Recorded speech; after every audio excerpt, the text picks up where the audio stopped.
Welcome to the show. This week, the Yesmen strike again. Medea Benjamin of Code Pink is going to join me to discuss Obama's foreign policy legacy. Green Party presidential candidate Jill Stein is going to join me to discuss her State of the Union. But first, Obama's final State of the Union, his Siren song, an open letter to America. The Obama that just gave his last State of the Union is a hard Obama to hate, isn't he? He's like a siren seducing you with his song. He tells us what we want to hear and does so with such sweet and dulcet tones. Now, the old adage says that one campaigns in poetry and governs in prose. Tired and weary of speaking to us in prose, the Obama of the final State of the Union was a campaign Obama speaking to us in poetry. And yes, it's hard to rain on the hope and change parade even when you have seen this parade before and know the aftermath is a confetti bomb of escalating income equality, a foreign policy that is spreading and planting its imperial tentacles so far and wide that the empire totters under the weight, dreading the hour when, yes, the chickens will come home to roost. Now, any forward-looking speech must create a context by defining the past, and both the horizon Obama painted for us and the self-assessment of his 2 terms in office were tainted with rose-colored glasses. That he spent much of his State of the Union campaigning against Donald Trump, when he wasn't curing cancer, that is demonstrative of just how low the bar has dropped in 8 years.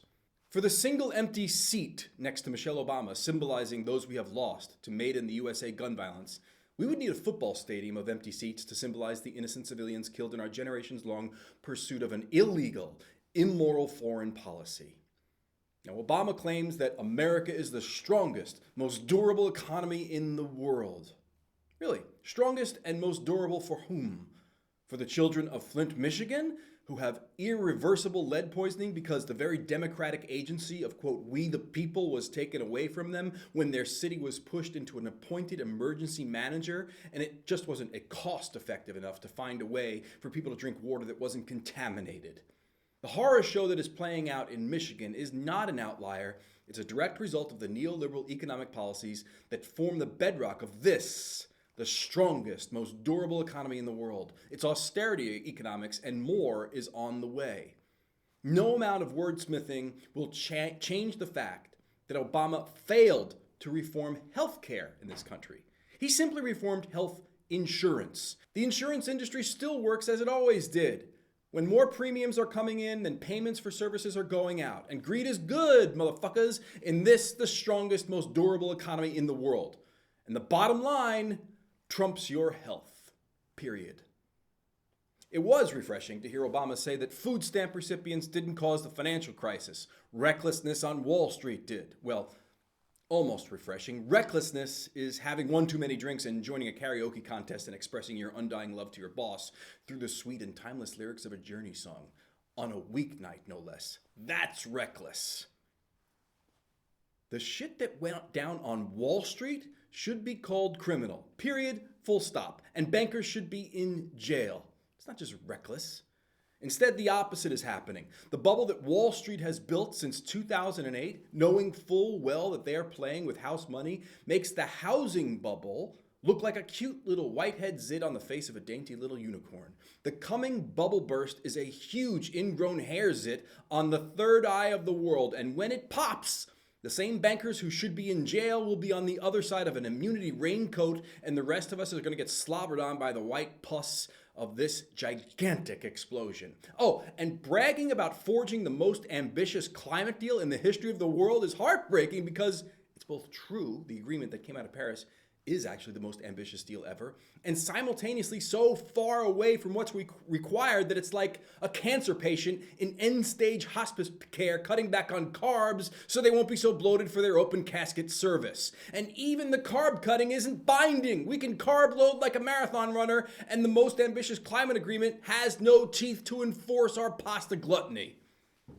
The insult to all injury, however, came when Obama puffed out his chest and reassured us that we are safe from ISIS because we spend more on our military than the next 8 nations combined. We know that our military expenditures are the inspiration for terrorist organizations like ISIS, that in fact we created ISIS through our illegal, expensive, and immoral invasion and occupation of Iraq. So spend more? And yet what can I say? To invest in the idea of American exceptionalism, a toxic idea that so many Americans subscribe to, requires a level of denial so pathological that no amount of evidence is going to convince you otherwise. The Sirens, mythical creatures of Greek poetry, beautiful creatures with even more beautiful voices, were cannibals, you know. You can enjoy the sweet, sweet music of the cannibals for a short time, but soon you'd be hypnotized and your flesh would be eaten from off of your bones. We're in the same boat, in the same ship, you and I, drifting towards the rocks. Enjoy the music while it lasts.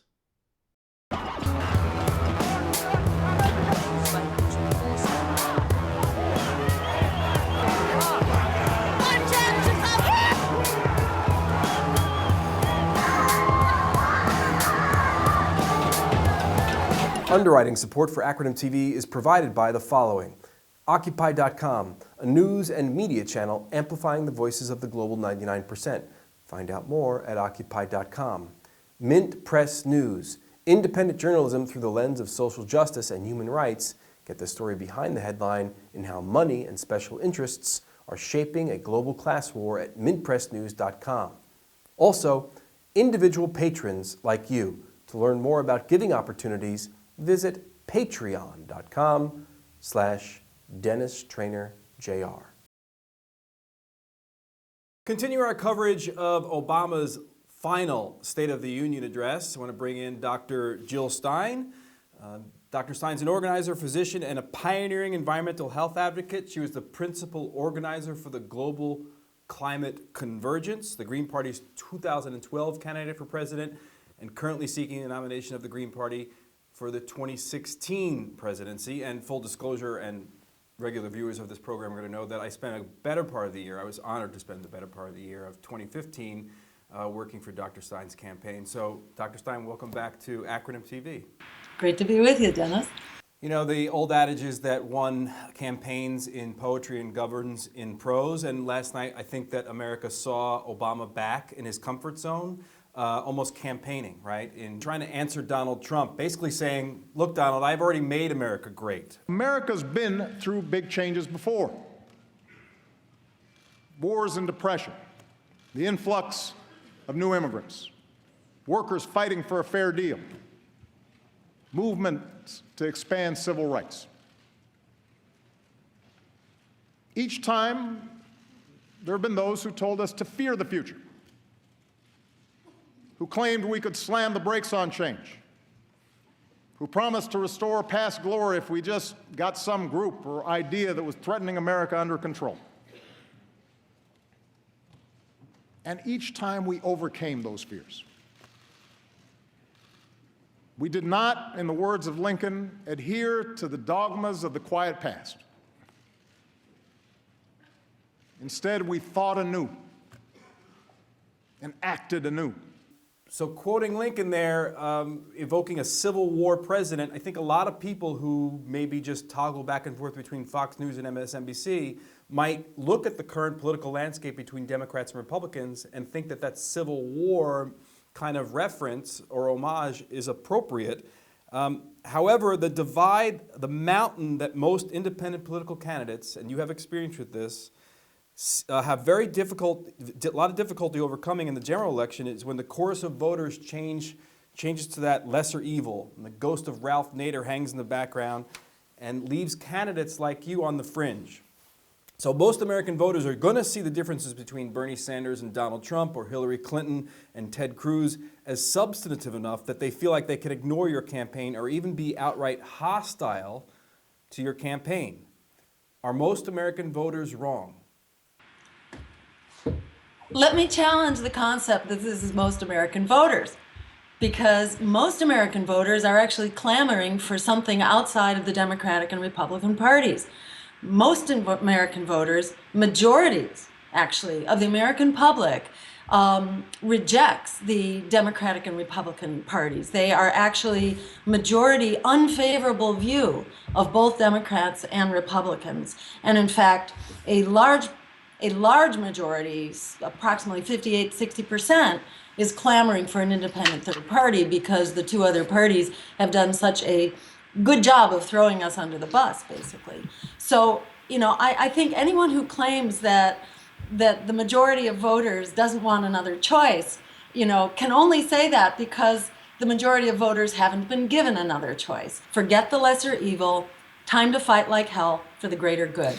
I want to just follow up on that 58% of people clamoring for an independent political party. I imagine, or I think I know, that the campaign is anticipating the day when Bernie Sanders is pushed out of the race by the Clinton juggernaut. Some of his biggest enemies come at the very top of the DNC. And that you as a doctor are very well positioned to treat the people suffering from burnout, from the afterburn, and getting some of those. So some of those 58% would then ostensibly come over to your campaign. Sanders is now leading in Iowa and in New Hampshire. The South is another story.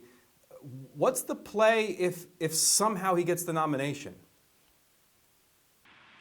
We'll cross that bridge when we come to it. We've been trying to talk with Bernie Sanders for quite some time. Yeah.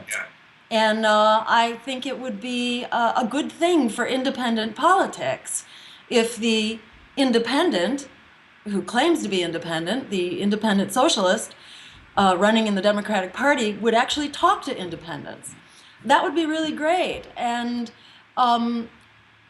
however, is Bernie? No. My question is what does the Stein campaign do if the unthinkable happens and Sanders beats the odds and actually gets the nomination, despite we all know the arguments and the superdelegates and the enemies even within the Democratic Party, not to mention the unlikelihood of anyone below the Mason-Dixon line voting for a Brooklyn socialist Jew. But polls are starting to say otherwise. What is the play of the campaign if Bernie gets the nomination? Well, first, you may remember that Jesse Jackson was doing well, Howard Dean was doing well, and the DNC pulled out their special tools. And if they can't do it through superdelegates and through Super Tuesdays, they have fear campaigns and smear campaigns. You remember the Dean scream. We haven't seen anything yet. Now that Bernie is becoming a threat, we're likely to see the daggers come out. So I'd say stay tuned. You may remember what happened to George McGovern, the peace candidate who actually did win the nomination before the Democratic Party created their kill switch. They now have a kill switch consisting of superdelegates, Super Tuesdays, and smear campaigns. So they're pretty good at undermining rebels in their own ranks. They've done this for decades now, and they know how to do it. But when George McGovern got through before they had a kill switch, what happened to him? The party basically just pulled the rug right out from under him. We need an independent political party which is not controlled by Wall Street, predatory banks, by fossil fuel giants, and by war profiteers and pharmaceutical companies and the rest. We need a party that is of, by, and for the people. Whether you squeak by in a nomination or not, we're not buying that party back. We need a new party. Obama said in looking for, comparing the urgency to confront the situation with the speed the United States mobilized around getting a man on the moon, and he dropped some well-placed comedic jabs at the climate change deniers in the cabinet. But he then went on to repeat something he's been saying since the Paris climate talks, and you were in Paris, so I'd like your take on this. We lead nearly 200 nations to the most ambitious agreement in history to fight climate change. Yes, that helps vulnerable countries, but it also protects our kids. Is this the most ambitious climate agreement in history, and/or is it enough? You were in Paris, your assessment. It was laughable but really sad to hear the president proclaim this as a success. We need to declare a climate emergency, an absolute emergency. What threatens us right now is far greater than what we faced when Pearl Harbor was bombed. Right. When that happened, we declared an emergency, and we mobilized within 6 months to convert the economy to a wartime footing. We need to consider ourselves now at far greater threat, many times over, many orders of magnitude greater, because we don't recover from this. And this isn't like one Pearl Harbor. This is all of the world's harbors, which are at real risk right now for being obliterated, not just damaged, absolutely obliterated. Our coastlines, our major population centers. Greenland is in the process of melting down. The Greenland ice sheet, as is the West Antarctic ice sheet. This is enough to raise sea level. Jim Hansen recently said a minimum of 10 feet within a couple of decades. So this is This is like the Hail Mary moment on the climate. Or the moonshot moment, the moonshot to cure cancer. Why don't we shift that way towards the climate? Exactly, right. And I think we need to do this with a whole lot more conviction than the moonshot, to tell you the truth. This isn't a discretionary exploration, a miraculous achievement. This is basic survival right now. This is the future of humanity. We are in the sixth great extinction right now in the history of life on the planet, proceeding apace and accelerating, in part related to climate change. We don't survive this, perhaps not out of this century, and perhaps even sooner. So this is that moment right now to stand up and insist and absolutely demand that we have a way forward based on principles of justice, democracy, and peace, and that includes climate justice and achieving what it takes, which is actually going to leave us in far better position on all fronts, because a Green New Deal, an emergency program, can be enacted right now to create the jobs, 20 million jobs, to turn the tide on climate change, to revive the economy, and to make wars for oil obsolete. Thank you very much for joining me, Jill. I appreciate the time. A pleasure as always, Dennis. Fear of a terrorist attack is peaking globally. In the wake of the Paris attacks in November, a Washington Post ABC News poll found that a majority of registered voters believe we are at war with radical Islam, and 83% believe that a terrorist attack resulting in large casualties is likely in the near future. Fears of terrorism in the United States are at a level not seen since September of 2011, when the dust from the Twin Tower collapses had literally not yet settled. If only there were a solution that offered total terrorism protection. Actually, it seems there is.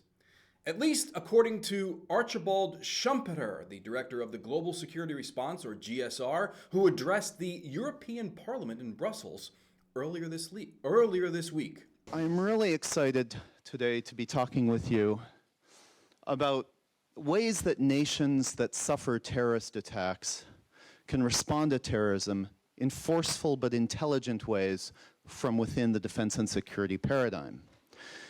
Unfortunately, responses that we've seen so far have not been very intelligent. In fact, it's been pretty much stupid all the time. Schumpeter unveiled a prototype of a device that, unlike all other military and security solutions, is actually guaranteed to work. This device is these are prototypes, of course, and at the most obvious level, the Enduro-Sprehe is a defensive orb with numerous redundant systems that ensure the comfort and thriving of the occupant. Within, it's a sort of ecosystem, a gated eco-commune for one, in which all materials and effluent are processed for reuse in the occupant's Enduro-Sprehe or for trade and exchange with other Enduro-Spheres. It has Generation 5 padding and a plastic alloy skin that allows the occupant to withstand any impact. Even the crumbling of an entire building would mean nothing to a citizen ensconced within. If you're thinking that the Enduro-Sprehe is too good to be true, you're correct. Archibald Schumpeter is actually, if you haven't guessed yet, Andy Bickelbaum of the Yesmen, ingeniously disguised in a colonial-era mustache. And he pulled off the hoax with the help of a European Parliament member, Stelios Kouloglou. Quote, "This hoax was about highlighting that there really is no solution to terrorism within the defense and security paradigm," Bickelbaum said in a press release, continuing, "Military solutions backfire badly." Speaking to the press after the event, MEP Kouloglou highlighted some actual solutions to terrorism. Quote, "Bombing is a recruiting tool for ISIS," he said. "If we want to undermine terrorists, we need to end the war in Syria, welcome Middle Eastern refugees, and marginalize extremists by establishing better relationships with moderate forces in Islam. We also need to better integrate the youth of our most disadvantaged communities," end quote. In other words, neither Trump's fear-based solutions nor Obama's kill list solutions are making us any safer from terrorism. I'd like to bring on now Medea Benjamin to discuss President Obama's final State of the Union address. Medea is co-founder of the organization Code Pink, and the author of Drone Wars, Killing by Remote Control. Medea, welcome back to Acronym TV. Thanks so much, Dennis, for having me on. So President Obama stated at the outset last night that he was going to go easy on the traditional list of proposals for the year ahead, but he did say that he wants to keep working to shut down the prison at Guantanamo Bay, Cuba. He reasoned that the prison is expensive, it's unnecessary, and only serves as a recruitment brochure for our enemies. Now, Obama promised this for a long time. Back in 2009, this was among his first executive orders as president. Many of Obama's supporters say that he couldn't get this done because Congress was belligerent. Could he have done more, and what can he do for the remainder of his term to close down Guantanamo? Oh, he certainly could have done a lot more to release the prisoners who've been cleared for release. I was just at a protest a couple of days ago at the Southern Command in Miami, and Reuters did an expose showing how the Pentagon itself has been putting up all of these obstacles to the release of prisoners. And there are half of the prisoners in Guantanamo have been cleared years ago. Dennis, imagine the agony of a prisoner who's been told 5-6 years ago that, oh, you're okay, you're going to be released, and then year after year goes by and they don't get released. That is Obama's fault. It's his Pentagon. He is the commander of chiefs. But broader than that, we have to remember that George Bush did not go to Congress to open Guantanamo. He used an executive order that it was in our national security to do so. Obama could do the exact same thing, issue an executive order to close Guantanamo because it's a threat to our national security. But he did, I mean, what beyond, he has, in 2009, he has issued that executive order that you're calling for, and yet, slow movement.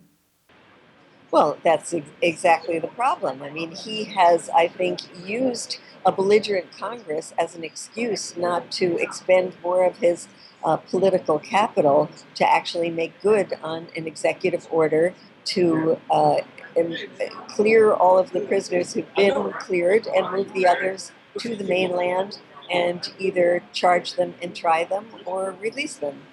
This is what he needs to do in his remaining year if he's going to fulfill the promise that he made from the time he was campaigning and that he continued to make these last 7 years.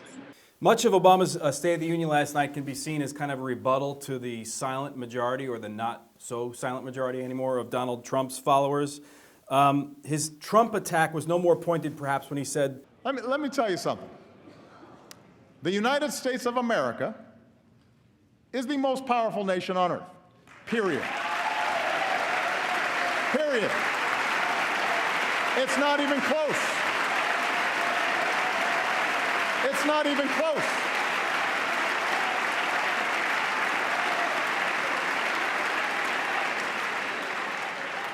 It's not even close. We spend more on our military than the next 8 nations combined. a lot of bragging there, Medea. In your view, what would an appropriate level of military spending look like for the United States, and how would that change of priorities affect our country and affect the world that we live in? We could easily cut the U.S. military budget by 25%, and that would include cutting hundreds of military bases we have overseas that are not necessary and where people don't want us. It would include stopping weapon systems that have been such a boondoggle, like the F-35s or the Abrams tanks that we are still producing and don't use. It would include paring down on all the unnecessary luxuries in the military, from golf courses to hundreds of marching bands. And I love music, but I don't think the Pentagon should be paying for that.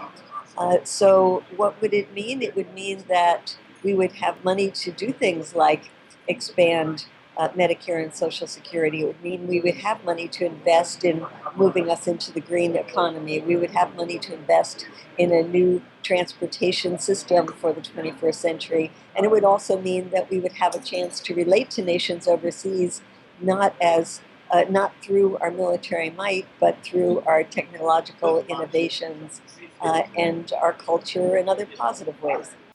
Is it politically possible for someone in Obama's position to project anything but military strength, the way he stood up there and puffed out his chest and said, we're the strongest military on Earth, whether or not evidence shows that that actually makes us safer or less safe?